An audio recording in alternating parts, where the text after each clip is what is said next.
په 14 مارچ د پېښور هایکورټ سنی اتحاد کونسل ته د پارلیمان مخصوصه څوکیو ورکولو خواست خرج کړی خو د سپریم کورټ فیصلې راتلو وروسته اوس د اجلاس رابللو لار هواره شوې ده.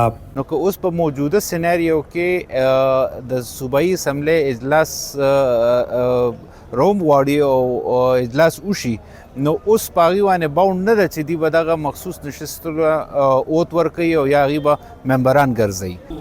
د خیبر پښتونخوا اسمبلۍ د سوګند پورته کولو وروسته 2 اجلاسونه رابللي چې د سپیکر او وزیر اعلی انتخاب پکې شوی.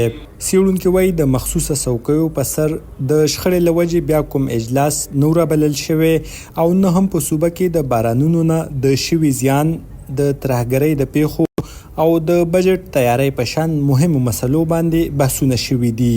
اوس بجټ په سر باندې دی او په خیبر پښتونخوا کې ډېر زیاتې مسلې دي. د خیبر پښتونخوا معاشي حالت چې دی هغه ډېر زیات خراب دی. د 1000 اربه نه زیاته په موږ باندې قرضه ختلې ده. نو کو اجلاس و خلکو په هغې باندې خبرې کولې، مسلې به ډسکس کولې، هغې کې به مشیر خزانه چې دی هغه به نوټس اخیستل، مختلف قسمه تجاویز او سکیمونه په دغه اجلاسونو کې پیش کولی کېدی. نو د بجټ په تیاری کې په اسمبلو کې اوازونه اوچتېدل، بحث کېدل، دا ډېر زیات ضروري.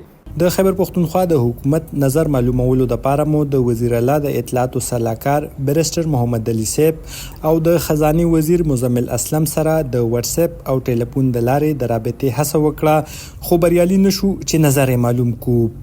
خو حکومتي سرچینې وایي په نږدې 100 ورځو کې د اسمبلۍ اجلاس رابللو پلان لري. څېړونکي وایي د خیبر پښتونخوا حکومت د مخصوصه څوکیو ترلاسه کولو په سر صوبه په سېنټ کې د نمایندګۍ نه محرومه کړې ده. د دې د وجې نه زموږ د صوبې نمایندګي په سېنټ کې هم نشته ځکه چې د سېنټ الېکشن هم ملتوي شوی دی د زنانو د حلف نه اغستو د وجې نه. نو دا داسې سیاسي او آئینی بحران په صوبه کې جوړ دی چې که دا زر تر زره حل نه کړی شو نو زمونږ د صوبې مسایل به نور هم مخکې لاړې شي، زمونږ گورننس چې کومه دی هغه به متاثره شي، زمونږ د صوبې مالی او سیاسي حالات به نور هم کړکېچن شي. د تحریک انصاف ګوند کاندیدانو په 8 فروری شو انتخاباتو کې په آزاد حیثیت برخه اخیستې وه او د ځانګړو څوکیو ترلاسه کولو په خاطر یو بل ګوند سنی اتحاد کونسل کې شامل شوي وو.